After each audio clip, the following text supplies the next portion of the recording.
Eu sou Luiz Fernando Marques, estou aqui para a gente conversar nessa videoaula sobre teatro, espaço e o teatro. E, obviamente, imagino que se você clicou nesse link é porque você está sendo convidado aí a fazer essa reflexão conosco sobre exatamente esse imaginário do espaço teatral. E essa brincadeira com esse jogo de palavras, né, o teatro, espaço, teatro, que poderiam ser talvez a mesma coisa, é exatamente já para começar a embaralhar, né, um pouco essas imagens que nos vêm à cabeça quando a gente fala a própria palavra teatro.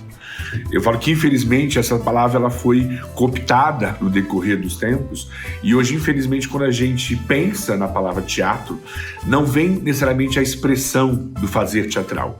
E muitas vezes vem um edifício ou vem o local aonde, na grande maioria das vezes, o teatro acontece. É só você pensar em dança que o que acontece é diferente. Você fala dança, você lê dança e o que te vem à cabeça é exatamente a expressão da dança. E nós, do teatro, infelizmente, a gente ficou aí preso dentro dessa caixa cênica ou desse edifício teatral. E isso não aconteceu à toa. Isso foi um projeto político-social que estabeleceu que esse modelo, que essa maneira de fazer teatro, ela é a maneira convencional ou padronizada. Então, obviamente, quando eu fiz essa brincadeira aí com esse jogo de palavras, imagino que você pensou aí naquele edifício que deve ter, na maioria das cidades ele fica ali na praça central, ou mesmo nos bairros que também tem teatro, ele fica ali com um certo destaque. Ele geralmente tem uma certa pompa e circunstância, assim, né, como se ele fosse quase que uma espécie de cartão postal oficial da cidade. Ou você imaginou a parte de dentro. Imagino que uma caixa cênica, toda escura, né, com veludos pretos ao redor, e sempre nessa relação onde o palco e a plateia estão completamente separados. Essa é a minha reflexão, obviamente que ela nasce, ou a vontade de provocar esse imaginário, ela nasce muito da minha experiência. Eu estou como diretor do Grupo 19 de Teatro já desde 2001 e em todas as nossas peças, né, ou na grande maioria delas, a gente não faz nesse chamado teatro aí, como se conhece. E aí, muito rapidamente, a gente foi aí rotulado como teatro em lugares não convencionais, ou teatro em lugares específicos, mas quase como uma espécie de alerta, né? Olha, não é, né? E isso é uma coisa que, se vocês perceberem, essa cooptação da palavra ela é tão forte que toda vez que você faz teatro fora dessa caixa cênica, fora dessa relação palco-plateia, as pessoas têm necessidade de dar um novo nome para esse teatro, né? Então, teatro de rua, teatro não convencional, um pouco para alertar e para dizer, em última instância, que aquilo, de alguma maneira, não é teatro, ou é um outro teatro. E que o teatro verdadeiro é aquele que acontece dentro dessas configurações. Isso é tão forte que me incomoda que às vezes as pessoas chegam até a verbalizar. A minha cidade não tem teatro, porque naquela cidade não tem esse edifício ali na praça central. Ou o teatro na minha cidade está sendo reformado, que geralmente esses prédios estão sempre em reforma, porque também o investimento financeiro é sempre nos edifícios. Então, o que me pega é muito isso, assim, né? Então, quando o dinheiro vai para o teatro? E aí, parte considerável desse dinheiro está indo para o edifício, para a manutenção dele, quando não para sua construção, né? E geralmente tem essa estratégia de você reforma, deixa aquilo abandonado 20, 30 anos sem nenhuma manutenção, para depois gastar mais ainda, né? E esse jogo, ele é perverso e ele, sobretudo, é elitista, porque esse modelo de teatro, ele obviamente está ligado a uma concepção de teatro burguês e que vamos colocar muito aqui entre aspas, eu detesto essa palavra, mas assim, que de certa maneira se universalizou. Então, se repetiu tantas vezes essa mentira que ele virou uma verdade. de maneira que é muito difícil você desconstruir esse imaginário. Mesmo se você ficar dentro de uma lógica eurocêntrica, se você volta lá no que as pessoas gostam de chamar aí como origem do teatro na Grécia, não é essa a configuração, né? Você já tem ali uma outra relação com o teatro, uma relação com a cidade sendo cenário, o sol ou o dia compondo com aquela apresentação, e fora todas as experiências de teatro em feiras, teatros nas ruas, que propunham uma outra relação entre, sobretudo, público e teatro, público e essa expressão. E para mim é exatamente nesse ponto que me interessa chegar nessa nossa discussão de hoje. A gente pensar o quanto que esse imaginário ou essa configuração de um teatro que determina tão nitidamente essa separação entre público e artistas, o que ele quer com isso? Né? Que tipo de poder ou de ação ele quer evitar? Então, quando você coloca 100, 200, 1000 pessoas enfileiradas no escuro, apontadas para um único foco, o que você quer com isso? Ou o que você deixa de querer, ou o que deixa... Perdão. Ou o que deixa de acontecer quando você faz, ou quando você promove essa maneira de estar. E aí percebam que outras atividades, acho talvez a mais óbvia, que já deve ter vindo aí na cabeça de vocês, que é o futebol, não se pensa, vou chamar de futebol, mas o estádio esportivo, de uma maneira geral. A gente já quebra esse rolê. A gente já tem uma vontade de gerar um círculo, pelo menos, e de gerar, sobretudo, o quê? Esse encontro entre as pessoas que estão assistindo. Que para mim é o maior ralo dessa relação.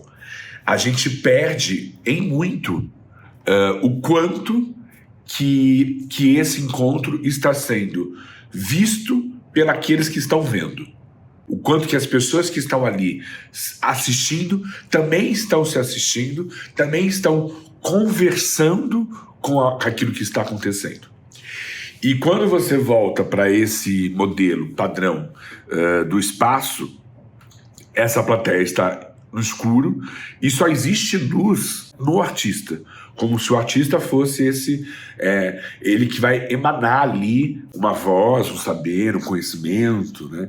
E essa relação de troca, é óbvio que ela em alguma medida existe, mas ela está despotencializada. Você joga a possibilidade dessa relação para um nível muito baixo e você praticamente dificulta. Para além de outras questões, sobretudo quando você fala no teatro burguês, que você inclusive separa, né, essas pessoas por classe, muitas vezes vendendo até os ingressos em valores diferentes, dando pontos de vista piorados e melhorados, né, criando uma diferenciação. E de maneira que quando ao entrar no teatro, essa relação já está posta, né, já está inaugurada.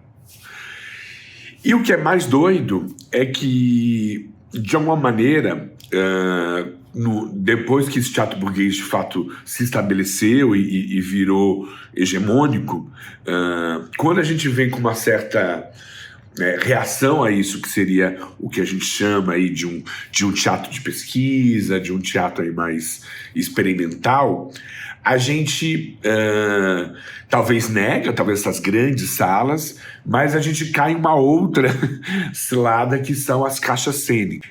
Eu brinco que muito talvez aí iludidos com essa ideia de experimento, né, porque isso acontece também muito próximo, né, das universidades ou de uma ideia de academia, e aí me parece que é um desejo de se criar um espaço laboratorial perfeito, né? Então, condições perfeitas de luz, de som, sem nenhuma interferência, para que só o que aconteça ali faça sentido. Você só veja ou só entenda ou tenha assim, as condições perfeitas de temperatura e pressão para que aquilo aconteça da maneira como o artista deseja.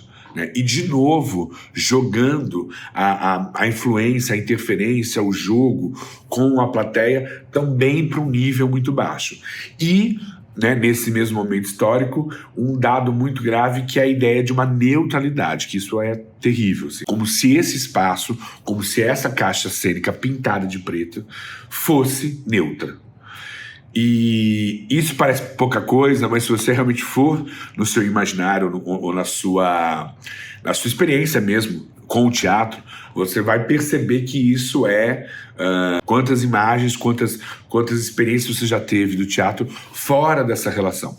E isso é tão forte porque mesmo quando, ainda mais aqui no Brasil, que a gente muitas vezes não tem até a grana para fazer esse teatro convencional, vamos chamar assim, mesmo quando se improvisa mimetizando esse ideário. Né? Então é muito normal, às vezes, você ter ali uma sala tal. Você falou, essa sala de teatro, a tinta preta já está pronta para começar a trabalhar. A lata já está ali, o pessoal já pinta a parede, essa é no dia seguinte, isso é certeza. A cortina e as pernas às vezes ainda tem alguma variação, mas o veludo também vai estar cercando aquilo ali, em nome aí de uma questão acústica e tal. Mas existem alguns elementos que vão estar muito presentes nesses espaços. E aí tem uma desculpa, não, é por causa da luz, que não pode ter isso, não pode ter aquilo, como se você fosse precisar limpar essa interferência. E o que é mais triste dessa história, assim, o que é mais complicado, é que se você for pensar o que se perdeu com isso, a gente perdeu o outro, em última instância a gente perdeu a cidade. Então, de alguma maneira, como se nessas outras experiências que estão fora desses paradigmas, a cidade estivesse presente, a cidade estivesse ali pulsando e acontecendo, né, junto com aquele fenômeno. E quando eu falo cidade, é essa cidade e é o cidadão também. Né? É esse jogo vivo aonde o teatro é essa experiência dessa coletividade. E óbvio que existe a expressão do artista, mas essa expressão ela só faz sentido nesse jogo direto, profundo com quem está fazendo. E aí a gente talvez possa caminhar para algumas experiências, e isso, como eu falei lá no começo do vídeo, a minha experiência dentro do Grupo 19, inclusive, né, enquanto eu estou falando aqui, eu já fui colocando essas imagens todas para que a gente possa, né, ir pensando junto. Isso realmente muda, e muda muito profundamente a nossa relação com o fazer e com o executar. Com o fazer que eu digo, desde o criar, né, até depois esse encontro com o público. E aí, para finalizar aqui a nossa videoaula, que já está grande, eu já vi aqui que ele já chegou a mais de 10 minutos, até porque a ideia dela é só essa provocação inicial, né, para que a gente possa entrar nos espaços e duvidar deles. Eu vou pegar um trecho de até para usar ali como uma experiência, mas eu vou pegar um exemplo que eu acho muito feliz, que também de alguma maneira participo, pois é um grupo que eu trabalho muito, que é o Musap, que é o Teatro Container. Então eu vou passar um trechozinho de um doc que eles já fizeram, e dentro desse doc tem uma fala minha, e aí vocês vão ver que eu vou estar mais novo ali, mas sem problemas. Já faz um tempinho isso, mas eu acho que o Teatro Container, que acontece aqui na região da Luz, na cidade de São Paulo, a maneira como ele foi construído e alguns detalhes arquitetônicos, ele fica exatamente nesse jogo e nessa relação, e acho que não à toa também ele se transformou no que ele se transformou. Então eu vou finalizar com esse vídeo. Então aqui já me despeço e agradeço as pessoas aqui que clicaram, e que se quiser deixar o seu comentário aqui embaixo, a gente pode também continuar essa conversa, que em tese é a vontade e o desejo desse tipo de encontro virtual, tá bom?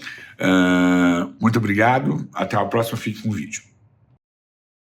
E eu acho que o Teatro Container, nesse sentido, ele é uma luz ali, exatamente, do contrário disso, né? Porque a sua arquitetura ela vem com personalidade, ela tem cara, ela tem textura, ela tem cor, né?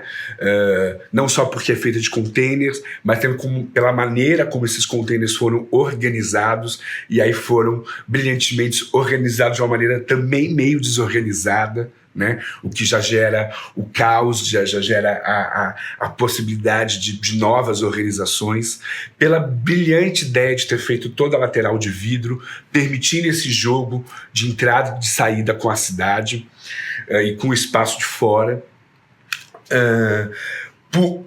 Por também não se bastar no espaço de dentro, né? Tem o mezanino, tem o camarim, tem a cantina, tem o lado de fora, as portas abrem para trás, para frente, para o lado, em cima. Todos os espaços são passíveis de serem utilizados, né? Então, eu acho que ninguém vai fazer uma peça no Teatro Container, as pessoas vão encontrar a sua peça no Teatro Container.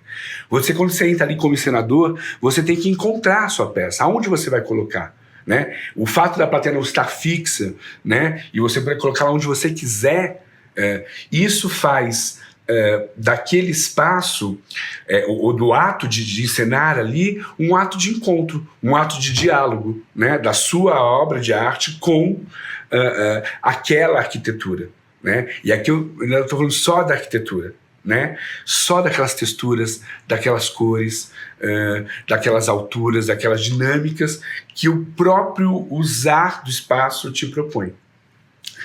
Já somando, já indo para isso, que eu quase fui, tem um dado que é o fato de irmos, né? O fato de chegar ali, o que significa para uma plateia chegar naquele espaço, né? Porque isso também transforma completamente a peça. Porque vale a pena lembrar que na maioria das vezes as pessoas estão acostumadas a ir ao teatro em instituições, muitas delas ligadas a bancos, ou a confederações, ou a espaços, né, ditos da prefeitura, públicos, né, geralmente com uma série de uma mise-en-scène ali de uma certa ordem, organização e tal. Quando você chega ali no Teatro Container, as coisas já estão organizadas de outra maneira, né? Para além do fato de onde ela está localizada, né? Estar ali na luz, naquela situação, então permite que você chegue e você já entra no espetáculo com uma série de perguntas. Quer dizer, você entra, não que na outra maneira você também já não entre carregado com uma série de informações, mas as informações que você entra ali, o jogo, a dramaturgia, esse pano de fundo, ele está muito mais vivo e potente do que nesses outros espaços, porque historicamente se convencionou essa tal neutralidade que eu estava ali criticando. Então, ir ao Teatro Container é já entrar na peça com uma questão. E durante o espetáculo, isso também acontece, né? Um pouco por esse espaço vazado.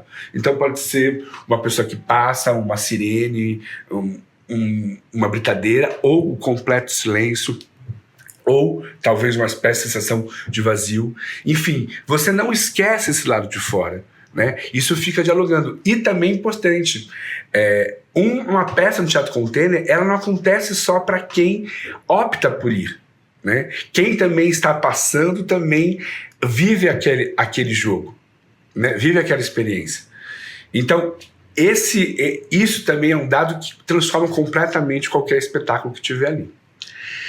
E por fim, eu deixei por fim, porque às vezes acho que a gente pensa pouco nisso, é o fato de que quem coordena, de quem está ali, né, recebendo você, é um grupo de artistas.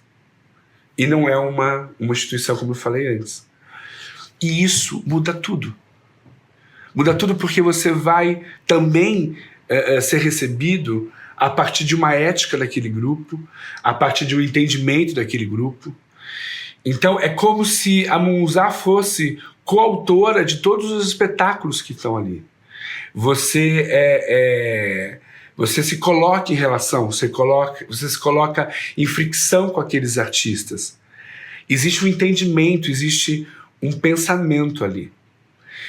Então fazer uma peça de Teatro Container é conversar com cada um deles a Monzá.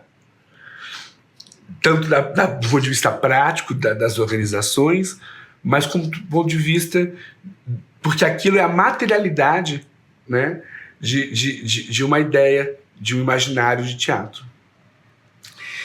Então, eu acho que se um dia, por qualquer força, eles forem tirados de lá, né, ou aquilo de alguma maneira acabar, não tem um fim. Não tem um fim para todas as pessoas que passaram por lá como artistas ou como plateia. Porque você não leva só uma arquitetura. Você vai levar a ideia do que é o teatro container.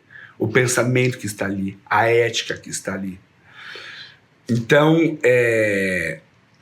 o que eu gosto, né, e o que me atrai, e o que me deixou muito feliz dessa experiência de ter feito tantas coisas ali e espero fazer mais e mais, é saber que eu estou participando de um gesto para essa cidade, um gesto de encontro com quem chega ali, e que as pessoas vão embora com as perguntas que estão incluídas na minha peça, mas também com as perguntas que a Mungunzá faz ao criar esse espaço. Então, estar no Teatro Mungunzá, seja como artista, seja como plateia, estar vivo numa cidade, estar em constante atrito e fricção, sentir essa cidade ali. E para mim, e por isso, aquele espaço é mais merecedor de carregar a palavra teatro container do que tantos e tantos outros prédios com seus granitos e seus mármores que se intitulam teatro e às vezes ainda teatro municipal.